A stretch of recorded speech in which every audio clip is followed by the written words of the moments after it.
Maluwalhating araw sa inyo lahat mga kaibigan. Ito na naman ang ating baon sa ating tanghalian. Lubi-lubi kung tawagin dito sa Bicol. Inasal lang natin to. Inasal na lubi-lubi ano. Siyempre sasaw-saw naman natin dito sa Bagoong Pambagay. Ito pala ang inyong lingkod o OFW sa Pinas, si Mark. Ang overwork Filipino worker dito sa Pinas. Pasimple lang tayo sa trabaho at ordinaryong manggawa lang ako dito sa Pinas mga kaibigan.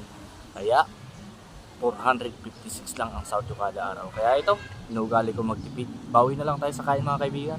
Bago pala ang lahat, pakilala ko sa inyo, organic barley mga kaibigan. Maganda ito sa kalusugan. Nasa comment section ang link baka gusto nyong bumili mga kaibigan. Para lagi kayong healthy. Ito na!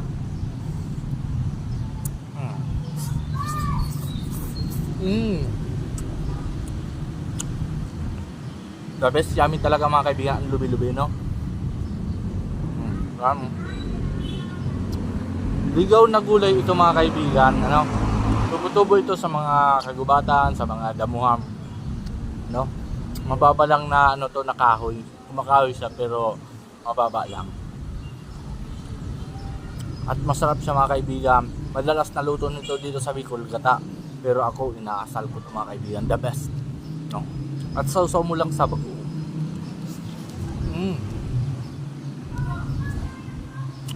The best mga kaibigan, ang lambot.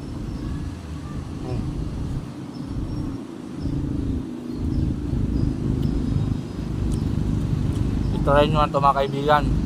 Basta kung hindi nyo alam yung pinaka-itsura nito na kahoy, i-search nyo lang sa Google ano. I-search nyo lubi-lubi in Bicol, lalabas na yun kung anong itsura.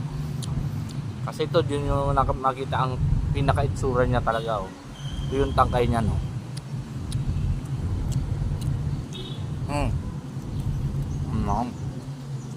Dami, oh.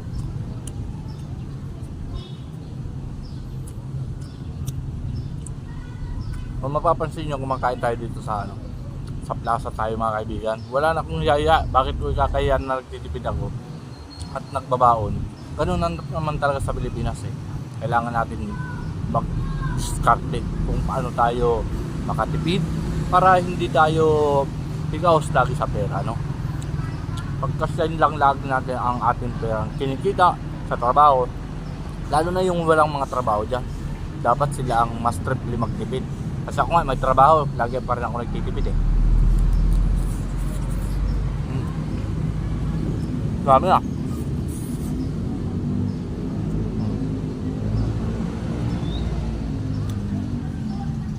Sausawan natin ng bagong. Tapos ito yung organic barley natin mga kaibigan, no? JC organic barley yan. The best. Ano ito? Try nyo na ito mga kaibigan, no? Para hindi kayo makurious sa lasa. And yung lasa niya, para lang siyang ano mga kaibigan, pinaghalong-halong lasa ng mga green leafy vegetable.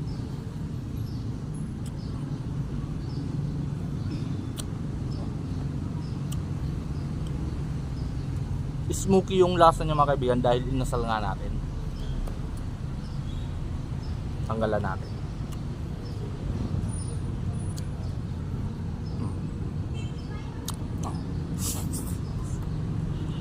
Ayos mga kaibigan.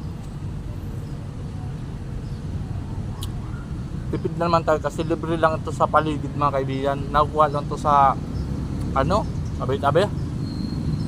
Maghanap ka lang.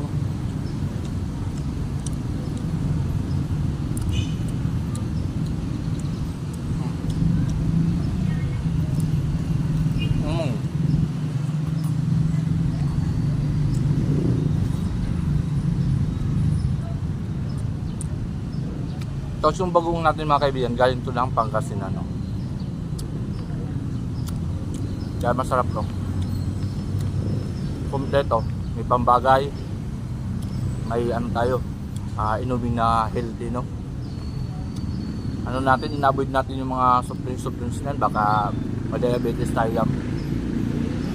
Ito lang tayo sa organic barley, pampatanggal pa to ng diabetes.